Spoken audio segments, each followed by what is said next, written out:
Hi there. This is Kresge from the Kresge Foundation. Thank you for joining us today. We are going to get started in just a moment. We're still waiting for all of our presenters to be on the line, so we'll be putting you on mute until then. It should just be a couple moments. Hi everyone, this is Lorenzo from the Rockefeller Foundation. Okay, great, Lorenzo. I think we can go ahead and get started then. Good afternoon again, and welcome to our webinar on the Opportunity Zone's request for letters of inquiry from the Kresge Foundation and the Rockefeller Foundation. Again, my name is Kresge. I'm a communications officer at Kresge and will serve as the moderator for our call. We're here today to walk through our joint request for LOIs that was released in June, wherein our foundations put out a request to find potential partnership opportunities related to the federally designated opportunity zones. Before we begin, please note that your lines will be on mute for the duration of this call. To ask the presenters a question, please use the questions tab on the GoToWebinar rail and type your questions in there, which we will be monitoring. And we have scheduled time at the end of the webinar to take those questions. Also, please know that our webinar today is being recorded and will be made available to all participants today, and anyone who registered. We will email that recording out, and we will also be posting it in the next couple of days on Kresge.org. So you will be able to follow up that way if you miss any of today's webinar.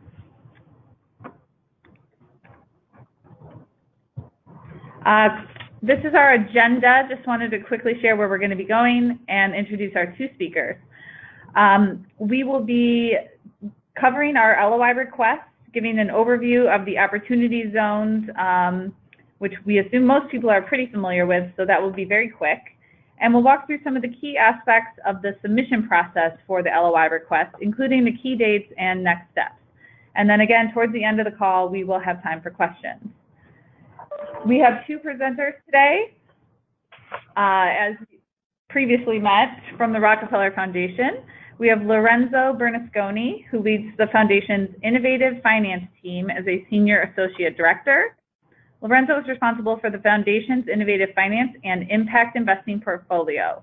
His work focuses on identifying and shaping new financing solutions that unlock private sector capital to address the world's most critical problems, with a focus on the Foundation's dual goals of building resilience and promoting inclusive economies. And here with us from the Kresge Foundation is my colleague Kimberly Cornett, who's the Managing Director of Kresge's Social Investment Practice. She leads our team that is working to use different capital tools to improve the quality of life in America's cities through access to capital. All right, so first up, I'm going to turn it over now to Kimberly to share just a quick overview of who we are here at Kresge. Thank you, Krista, and thank you to everyone for joining us today. We're delighted to see the strong interest in opportunity zones, and it's a real pleasure to partner with the Rockefeller Foundation on this effort. Many of you may be familiar with Kresge, but we are a national private foundation that is very old, but a number of years ago reorganized around 6 programmatic areas, which include arts and culture, our hometown city of Detroit, education, environment, health, human services. And in those areas, we provide about $150 million a year in grant making and social investments. And our social investments include program-related loans, unfunded guarantees, deposits, and equity investments. The foundation made a $350 million impact investing commitment in 2015 and has a goal of deploying those funds by 2020. Our social investment team works very closely and across all of our program areas, and ultimately is trying to open up the capital markets to expand opportunity for low-income citizens in American cities. And now I'll pass it to Lorenzo to give a brief overview of Rockefeller. Thank you so much, Kimberly, and thank you to everyone on the line. It is truly a pleasure to be on the call with you, and I'm also somewhat relieved about the timing of this call, just a few minutes after the semifinal of the World Cup. So all good start. Just following up on what Kimberly was mentioning, wanted to give you just a quick overview of the Rockefeller Foundation. We're founded in 1913 and ever since have remained true to one mission, which is the promotion of the well-being of humanity. Of course, that mission and how exactly we execute on that has changed over the years. And our current strategy is really focused on securing the fundamentals of human well-being. And we look at that really with through the lens of 4 priority areas. One is health, food, energy, and in the U.S. context, jobs, which is where this initiative links into. We also have a focus on resilience and have a program called 100 Resilient Cities, which is also kind of linked to our Opportunity Zones work, as well as a strong focus on innovation, particularly around innovative finance, which is the area of where I work. Briefly, we've got about a $4.1 billion endowment, and kind of our focus is also both around grants and social investments. We have a portfolio which we call Zero Gap, have a $30 million commitment towards that, which is really focused on incubating new financing mechanisms and solutions. So with that, maybe we can just move to the next slide, and really what we'd like to do here is just give a very brief overview of Opportunity Zones and some of the rationale for why it is that we're engaging on the topic.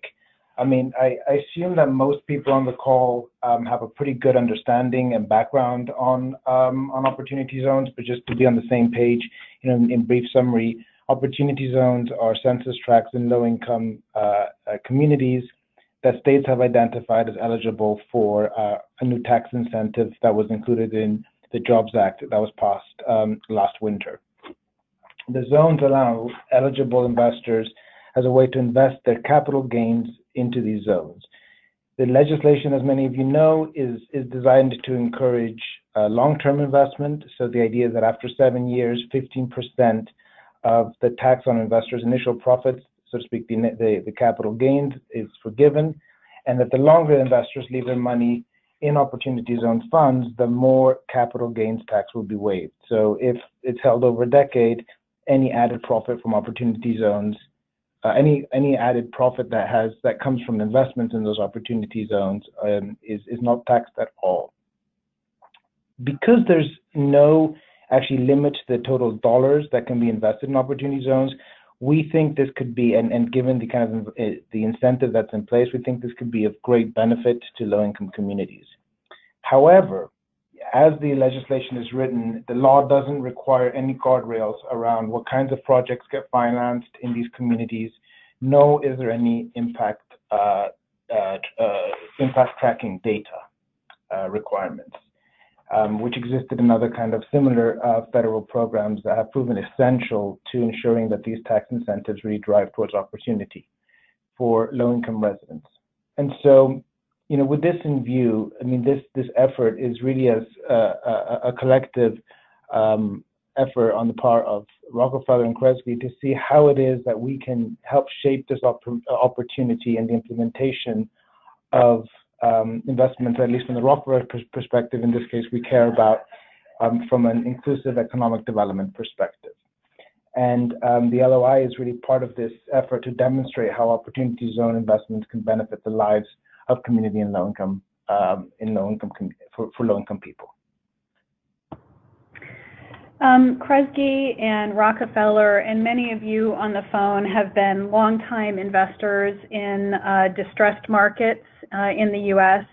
And I think collectively we probably recognize that it does take a long-term commitment and a special kind of investor to make sure that those investments are successful and really impact the generational economics and livelihoods of people living in those communities.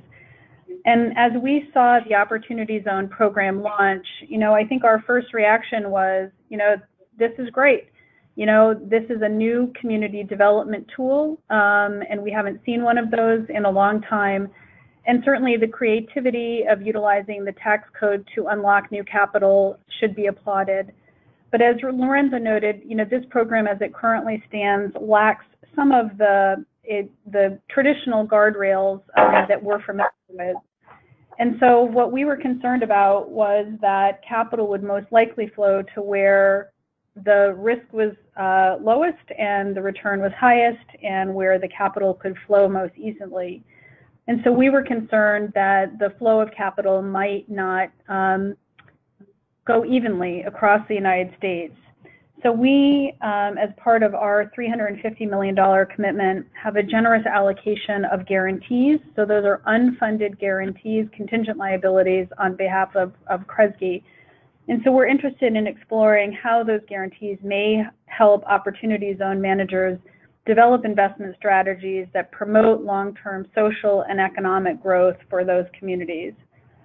And we were pleased to find a like-minded partner with Rockefeller, and are delighted to partner on this request for an LOI in hopes that collectively we are able to identify opportunity zone managers who are creating funds that are really centered on creating that economic lasting benefit for low-income communities, and who are willing to share both the impact and financial results of those investments in order to form an opinion collectively, or to use that information to form an opinion about the efficacy of this program over time.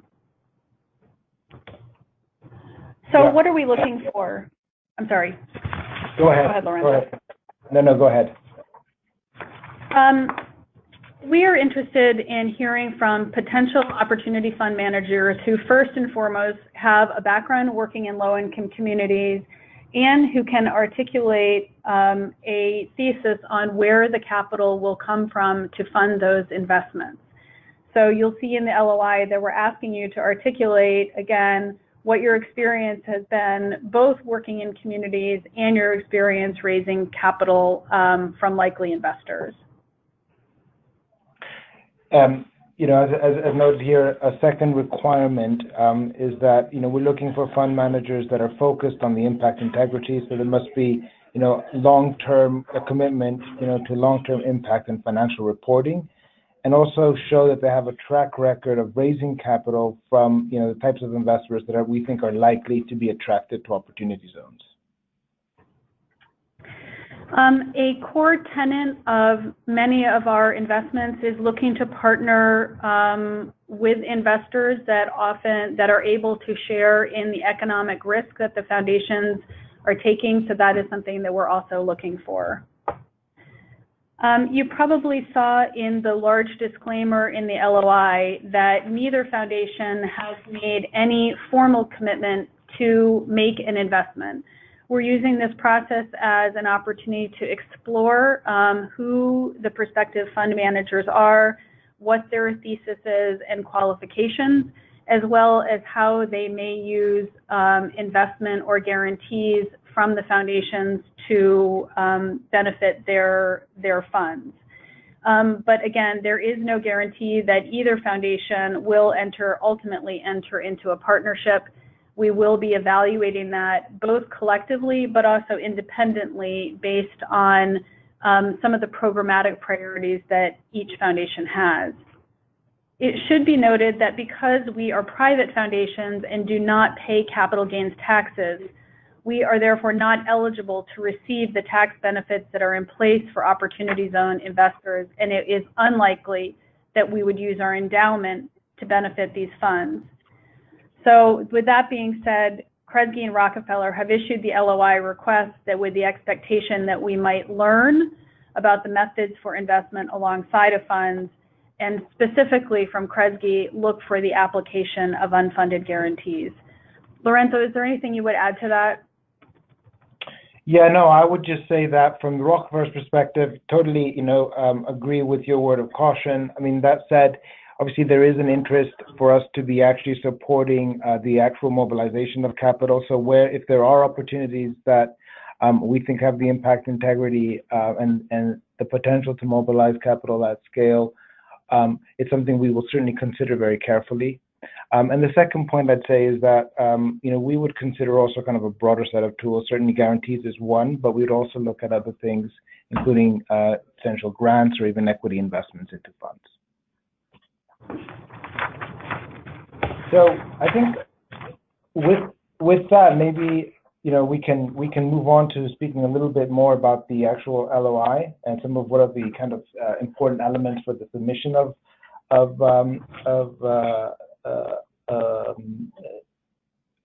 information. So a few things to note. Firstly, we're asking that submissions come in no longer than 3 pages, and that there's also, as you will see, a requirement that there's a cover sheet or intake form that asks for prospective partners to agree to a few key elements, including data tracking requirement and commitment to be working with low-income communities.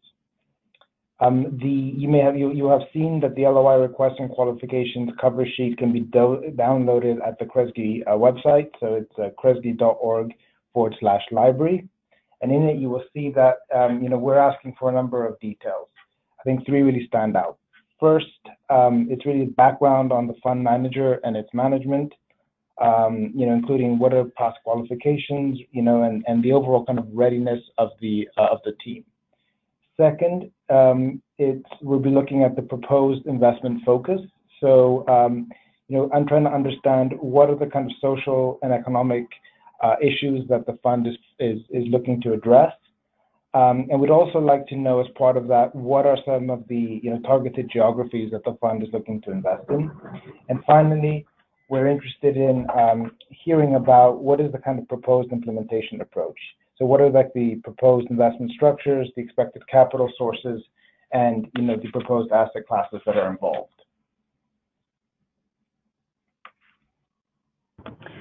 So I would say, and I'm going to let Lorenzo chime in on the specific programmatic priorities that Rockefeller is looking for. But from the Kresge perspective, we are screening for alignment, as I mentioned, with our programmatic and geographic priorities. And we've encouraged everybody who will submit an LOI to look carefully at both the Kresge and Rockefeller websites to make sure that you're familiar with exactly what those are. But in summary, for Kresge, those are arts and culture, which takes a frame of creative placemaking; education, which is working to expand post-secondary attainment and close equity gaps; Detroit, which is largely a community development strategy; environment, which is working to help low-income people and places adapt and build resiliency to climate change; and health, which is working to address the social determinants of health and equity-focused systems of care; and finally, our human services team, which supports economic and social mobility. Lorenzo, can you speak to the things that on the program side Rockefeller will be looking for? Yeah, so from the Rockefeller's perspective, our focus is a bit broader, really. In this context, it's around the potential to drive inclusive economic development. And to us, we see this, again, we interpret this relatively broadly, and it's about finding ways of bringing people the opportunity to participate more fully in their local economy, achieve greater agency, financial security, and quality of life. So, maybe moving on to that, in terms of the second requirement that we'll be looking at is, as I mentioned earlier, is the kind of the track record of managers when it comes to working in low-income communities and raising capital. So we're hoping to, find partners who have experience in both of these arenas, and so, encourage you in putting in your applications to highlight and showcase your track record in these areas.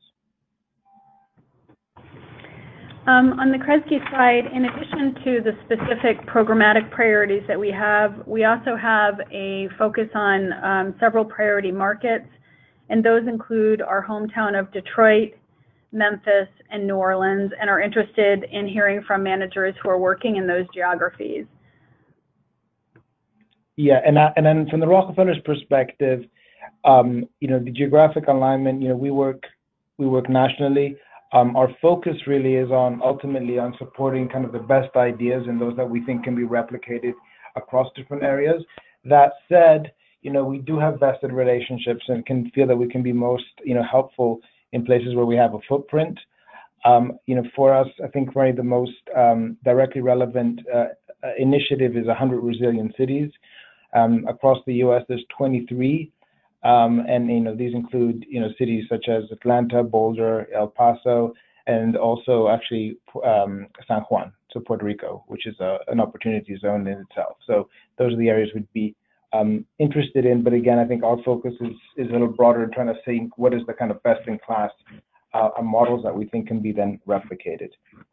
Maybe we just turn to number 4 here in terms of the fourth element. We'll also be looking at what the investment thesis looks like, and trying to understand how is it and what is the kind of need for philanthropic capital in the context of that investment strategy. So trying to understand what would the use of guarantees or other philanthropic investment, be it a grant or an equity investment, do for the proposed strategy. And finally, we are interested in hearing how you, as a manager, will solicit and incorporate community voice and community priorities into the selection of investment projects. I think one concern about this program has been that it may roll out and facilitate displacement and gentrification in some neighborhoods. We're interested in understanding what your community engagement process is to make sure that the investments that are made are reflective of the actual priorities of the community. So as you've heard, there are a number of specific programmatic priorities that the foundations will be looking for, although I think they are complementary to each other. They are also somewhat unique to each other. So please do take the time before you complete the application to review each foundation's website to get more specificity and look at some sample grants so that you can tailor your proposal to the specific interests that each foundation has. And I would just add to that from the Rockefellers perspective, we expect to be putting up more information on our what our jobs focus is, which this opportunity zone work is most linked to. So we expect to have more details on that over the next couple of weeks. So as you know, we released the LOI request about a month ago on June 11th, and we are nearing the end of the application period. The final deadline for receipt of the LOI is July 16th at 5 p.m. Pacific Standard Time, and we will not consider submissions that come in after that time frame. So please do make sure that if you're planning on sending in an LOI that we receive that on time. And we will then follow up and review submissions and notify all representatives of a decision by September 16th. Unless otherwise stated. The next step in the process will be that either we do not move forward with your submission, or that one or both of the foundations move forward with a further due diligence process that would lead to some kind of philanthropic support or investment. There's also, I think, the scenario, and you'll see this in the cover sheet, that we share your proposal with other philanthropic foundations. So there's always, of course, the potential that your idea is not picked up by Kresge or Rockefeller, but another philanthropic actor foundation picks it up. But that, again, it's only if you elect for us to allow us to share your proposal with third parties. And again, just to emphasize, those would be other philanthropic actors. So assuming that we do, or either one of us do find some managers that are reflective of our priorities, following the September 16th deadline, we will begin a process of further diligence and structuring. That is somewhat dependent on kind of further information coming from the feds, but the expectation is that we would move as expeditiously as possible to both complete the due diligence on the manager, understand their plans, pipeline, and structure, working towards closing probably in 2019, but as soon as all the required due diligence had been completed.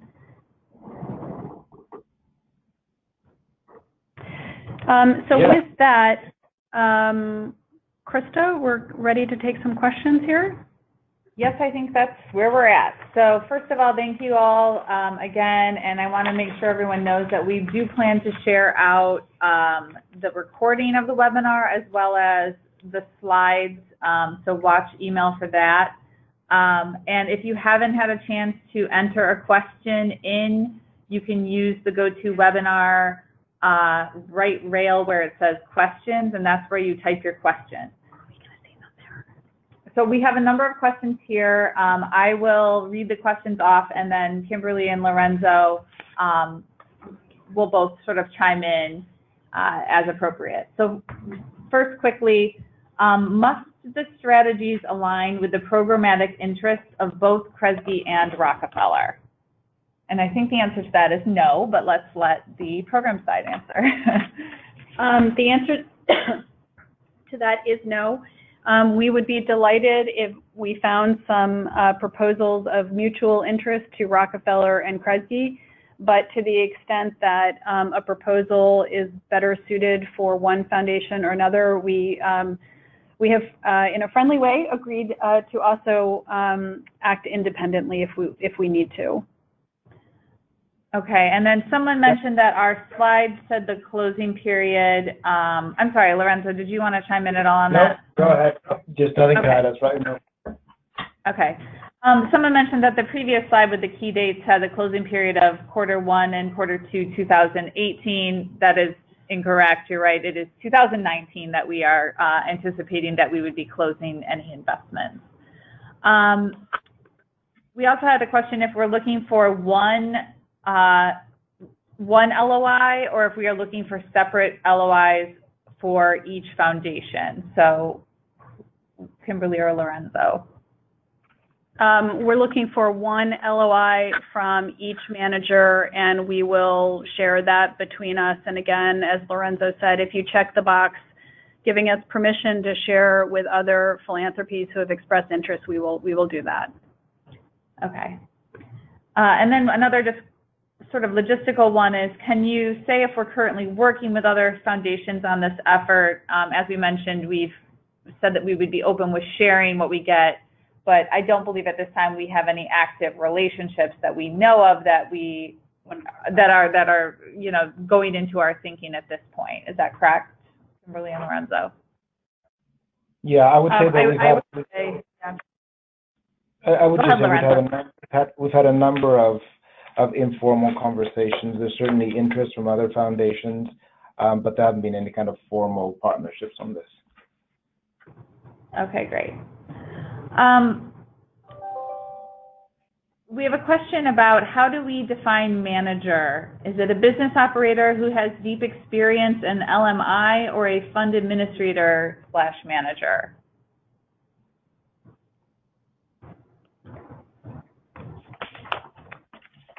Lorenzo? Yeah, sure. I mean, I can take that. I can take a first shot at that. The way that we're thinking about it is mostly as a team that can raise a fund within kind of an opportunity zone that, as we've mentioned, has the track record, has the potential to raise money from the right kinds of investors working in low-income communities, and has the impact integrity. Now, exactly kind of how that technical team is composed, I think, is a secondary question. For us, it's more about those three elements that I mentioned. Okay, great. Thank you. A question here about if we can explain the structure of an unfunded guarantee. So I'll turn that one to Kimberly. So as I mentioned, as part of our $350 million commitment, Kresge has $150 million of unfunded guarantees. The way that shows up for us is a contingent liability on our balance sheet. The way that it shows up in a number of our investments is essentially a commitment on the part of the foundation to pay losses when the business terms essentially call for it. And if you go to the Kresge Social Investments page, you can read about a number of unfunded guarantees that we have provided that may give some more specificity. That sometimes can take the form of a first loss. It can take the form of keeping a senior lender current. Sometimes the losses are paid along the way. Sometimes they are paid at the back end. It's a very flexible tool. We are often looking for the beneficiary of that tool to share in losses alongside us up to a certain amount. And we charge a small administrative fee for the use of the guarantee. But it is a very flexible tool that, again, is intended to buffer a fund manager or a set of projects from losses under certain conditions. Lorenzo, did you want to add anything, or? Nope. Okay, Thank you. Great. Yep. Okay, this is a question about asking for some clarity on whether single family could be a part of opportunity zone investments. And it says long-term investments held by the fund versus a home that is sold within a year of being developed, renovated, or made resilient. Lorenzo, do you want to take that one? Yeah, sure. I mean, I think as far as the guidance that we have received so far is that there's no real restrictions on what the underlying investments are, so long as they are equity investments. That links directly to the capital gains benefit. But those investments would have to be put through a opportunity zones investment vehicle or fund, and they would have to be, to take advantage of those benefits, would have to be held over the long term. Now, whether that then fund itself were to sell investments in throughout that 10-year period is something we think we'd still have to investigate further, and I'm not sure that we actually have the directives on that yet. Okay. At this point, we don't see any prohibition against single family. Okay, great. Okay, here's a logistical one. If two organizations intend to partner together to attract, aggregate, and deploy capital in opportunity zones, and therefore intend to respond to the LOI, should each organization submit its own 3-page write-up, or do the organizations need to submit a single 3-page response for both? So I think the answer to that is, if you're going to be partnering that closely together to attract the capital and deploy it, you should submit one LOI together. Okay, next we have a question. Are new fund or program concepts going to be equally weighted to existing programs and established funds? I can start on that one, and Lorenzo, you can further expand. We are looking for, opportunity zones will likely be a new activity for a whole suite of investors. What we're looking for is that there are the partners at the table who have a history of investing in low-income communities and a history of raising capital. If you're proposing a grocery store strategy and you've never invested in a grocery store before, that probably isn't going to be the strongest application. So we're really looking for your history in, the asset class, if you will, and again, with raising the necessary capital. Lorenzo, anything you would like to add? Yeah, I think that's right. No, nothing to add to that. Okay, great. Next up, are we considering independent first-time fund managers, assuming they have a strong track record from other organizations? What does that mean? I mean, just briefly, yes, certainly. I mean, I think that we're excited to be supporting first-time fund managers. So, provided that there is a strong case that can be made for being able to effectively deploy the capital and execute on the strategy, we're very open to first-time fund managers. Okay, great. Thank you. Question on if we could speak once more from the different perspectives of the foundations regarding our willingness or ability to accompany grants and or guarantees with endowment investments. Lorenzo, you want to go first? Yeah, sure. From the Rockefellers perspective, I mean, we would have flexibility to work across those different forms of philanthropic support.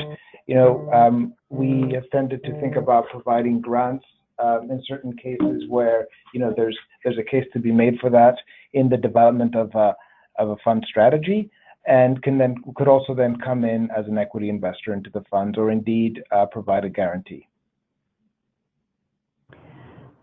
So from the Kresge experience or perspective, the primary tool that we're looking to see if there's a match for here is unfunded guarantees.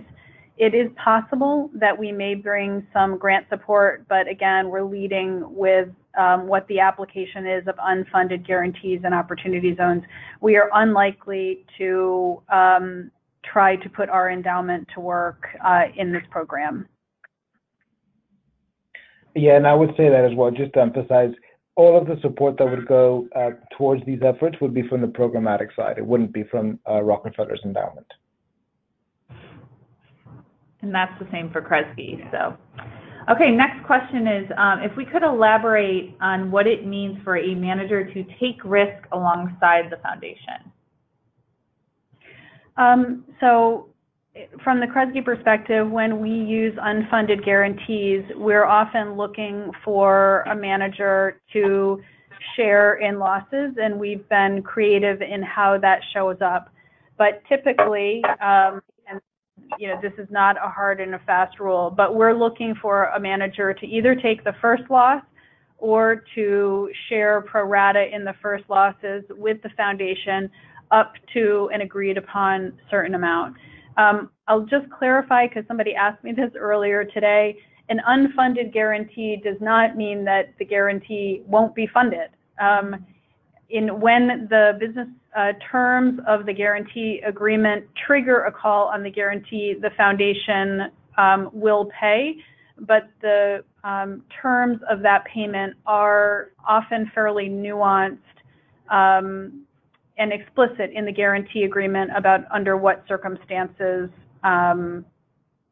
we do pay. But the underlying purpose of that tool is to create impact and advance our programmatic priorities. So it is not an agreement that's looking to circumvent payment, just be explicit around the conditions under which we pay. And just broadly speaking, I think from the Rockefeller's perspective, when it comes to the deployment of other potential tools, whether that's an equity investment or grant, we will just look for like alignment of interest, right? And to make sure that kind of our capital is really catalytic, and that we're ensuring that management teams are incentivized to deliver both on financial return and impact. So we had a question about the unfunded guarantee and whether it could be used to support some nonprofit work that would include sort of lending out low-cost capital to a particular population. And I think, you know, in this instance, we're talking about guarantee support for opportunity zone work. I think this question is sort of outside of that parameters and just asking whether a guarantee is available for that kind of work. I think that would, you know, that would be a conversation that would happen outside of this particular opportunity.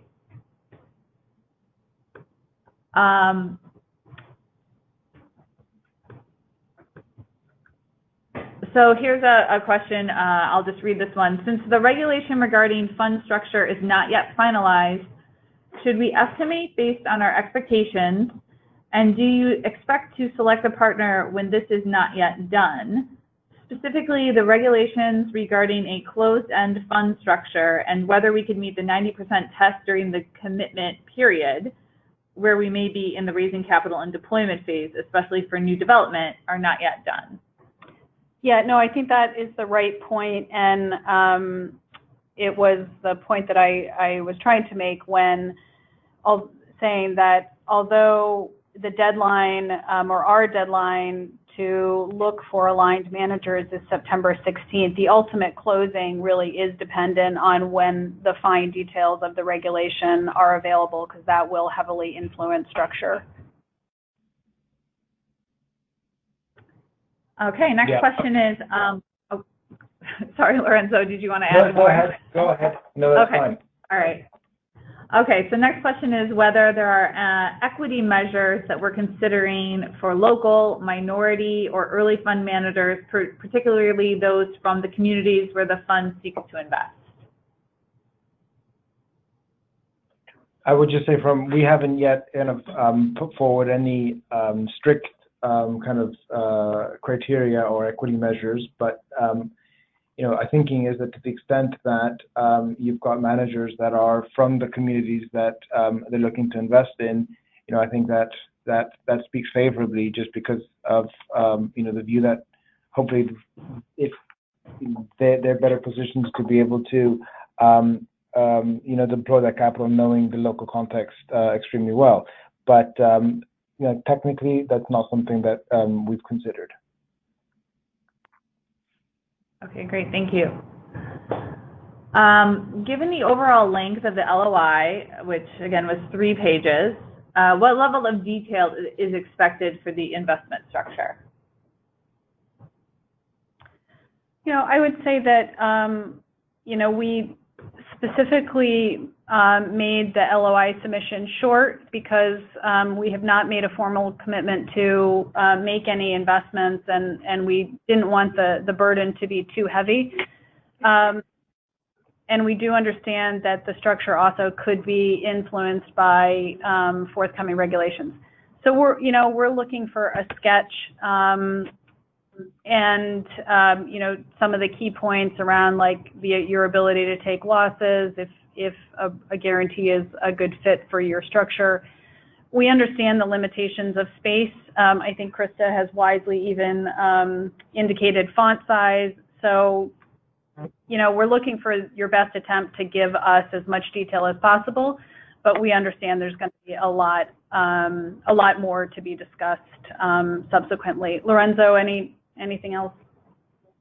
No, I think that's exactly right. I mean, I do think that your point is well said. I think we wanted to you know, be respectful, I think, of potential applicants' efforts and time. And I think that, you know, to the extent that the detail is there and you guys can, you know, summarize it, and, you know, we can always then obviously follow up if we were to carry out further due diligence. So here's kind of indicating that there is more. That's always helpful, but I think you said it perfectly. Okay, now we have 2 foundation-specific questions. One for Kresge is, can we focus on health and include Detroit as one of our markets? And I think the answer to that would be sure. Great. And question for Rockefeller is that you had said you would consider grants and equity investments. Should we discuss the need for that in the LOI? Yeah, the short answer to that would be yes, and it would just be to kind of help also make the case as to why there's a need for grants or an equity investment. Why is that? Why is there a need in this scenario for that kind of philanthropic support? Great. Now, one about the definition of a low-income community and whether basically all opportunity zones meet that definition by their very definition. And I think yes, that's the case. I think in terms of where projects are landing, we talked about the special geographic interests of the 2 different foundations, and that's what we would be looking at. But if it's an opportunity zone, I think we are assuming that it is therefore a low-income community. And then a question about if submissions can include supporting information in an appendix, or is the 3-page limitation strict? And I think it's strict. I think sounds like a question that would come from my 16-year-old. Did you really mean 10 o'clock, or could you mean, yes, 3 pages plus the intake form, please? And next up we have, do we have an ideal number of fund managers we're seeking? Is there a minimum or maximum amount of guarantee we're considering at this time? So I think on the guarantee question, you know, we haven't made any financial commitment at this time. We're really waiting to see what comes in. We do have guarantee capacity available, you know, that we can make available. I don't know that we want to put an exact number on that, but There is guarantee capacity at Kresge available that we'll see what comes in. So, I mean, I would just add to that, and Lorenzo may want to add more detail from the Rockefeller side. So, just to be clear from Kresge's perspective, we're hoping that we will receive proposals from multiple managers. I would be surprised if we moved forward with only one manager. We have soft circled about $25 million of our guarantee capacity that could be allocated to this program. Just to be explicit, we are not interested in providing guarantee support to managers who are working on a single asset, and I don't mean that meaning a asset class like grocery stores, but a single warehouse project. We're looking for a manager that is proposing to work on several projects, whether that's in an asset class or in a geography. So, you know, I think we're hoping that we might ultimately surface a number of partners and be able to put, I mean, we'd be delighted if we could put those resources to work. Lorenzo? Yeah, I would just second that. I mean, we would also be delighted to put our resources to work in this, hence going through this effort. But we haven't, as such, made any strict commitments, other than this is a priority area for us as a foundation, so one that we're very keen to engage on. Okay, great. Next question is, are there recommendations against submitting more than one fund option in a single LOI?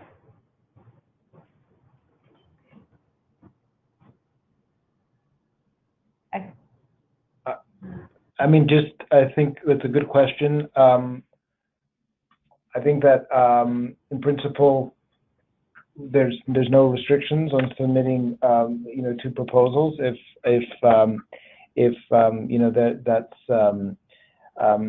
those opportunities are there. I would just say that we'll be just looking for the opportunity to execute on this and making sure that kind of the team and the strategy is airtight as we go forward with potential due diligence. So I would say, in principle, there's no restrictions. I would just say, though, that I would recommend, ensuring that whatever is put together is as well structured and as airtight as possible. Okay, great. I'll try to move through these quickly because we only have about 7 minutes left, and we do have, or maybe about 10 minutes left, and we have a number of questions left. If you have any final ones, please make sure to get them in, and I'll do my best to get through them. What size guarantee are we anticipating per manager? They're trying to get an idea of the ideal asset size of fund manager we're looking for. I would just say, again, we've soft circled 25 million. We're looking to have that ideally support multiple managers. Great. Lorenzo, do you have an answer for that one? Nope. I think, other than just to say that we've made a strong commitment to working on opportunity zones, and certainly we'll be putting resources towards this effort, but haven't, kind of identified a strict number. Okay, great. All right. Do we need to request a certain dollar amount of funding from the foundation?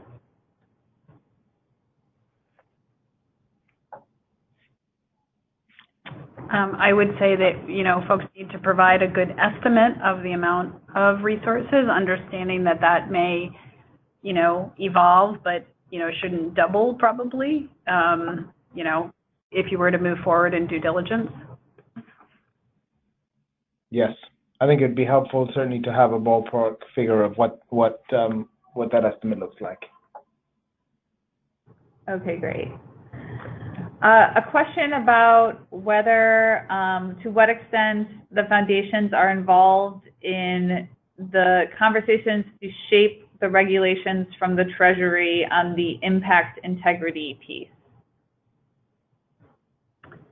We are not directly involved in that, although we have provided grant support to a number of organizations for them to weigh into that process. We have to, as private foundations, have to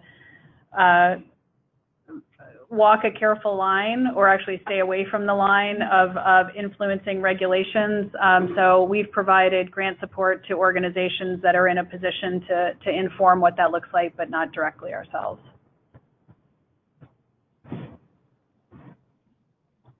All right, and question on whether we plan to release the scoring criterion or if there's a rubric in advance. And I don't think we have a plan for that at the moment.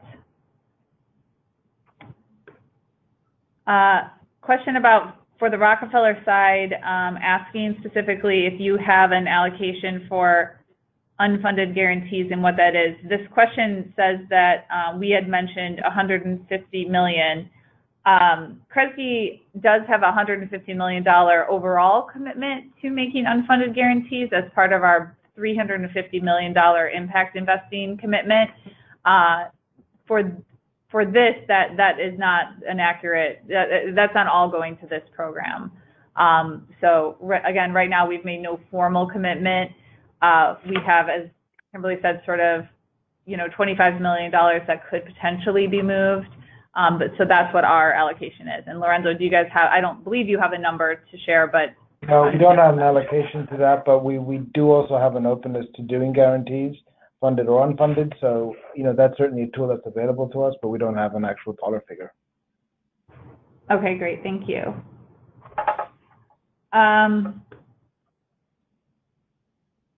A question about whether we would want or not want our name attached to fund if we provide guarantee. We're on Kresge's side transparent about what investments we make. We share them on our website, in our annual report, and other places. So we would expect that we would have the same level of transparency about our involvement with anything that came through this initiative. Lorenzo, do you want to answer for your side? Exactly the same is true for us. Okay, great.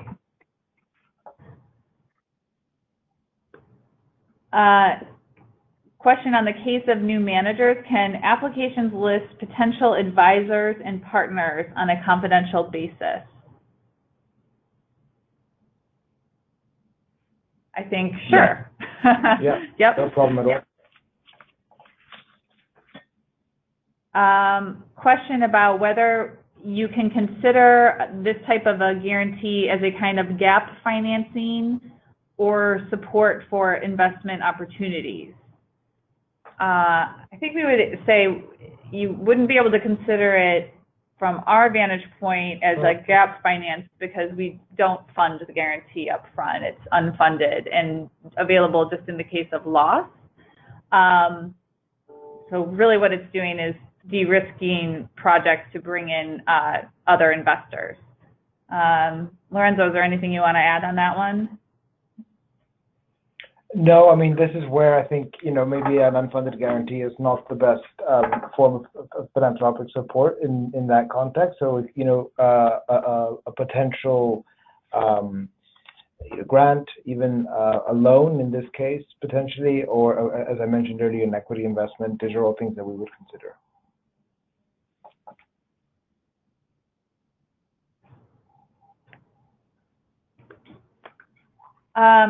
This question says, we are projecting mid-teen IRRs and have never experienced a loss to our LPs over 20 years. How could we leverage this unfunded guarantee? I would say if you believe that you can replicate those results through the opportunity zones, you don't need our guarantee.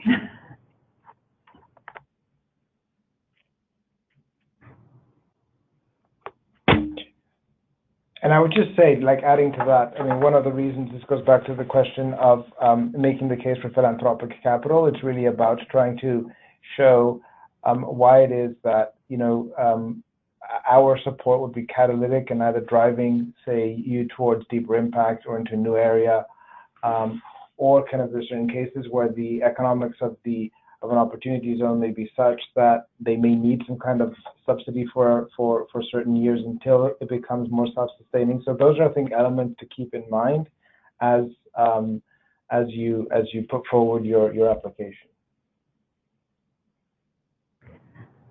Okay, and this, I think this might be our last question about whether there, given the financial benefit of the Opportunity Zone provisions is to burn off at the end of 2019. The question is whether there's any possibility the foundations may accelerate the time frame for completing the documentation for their support to the fund managers to enable a longer period of time to market the investment to potential investees. It's possible. It's possible. Yes.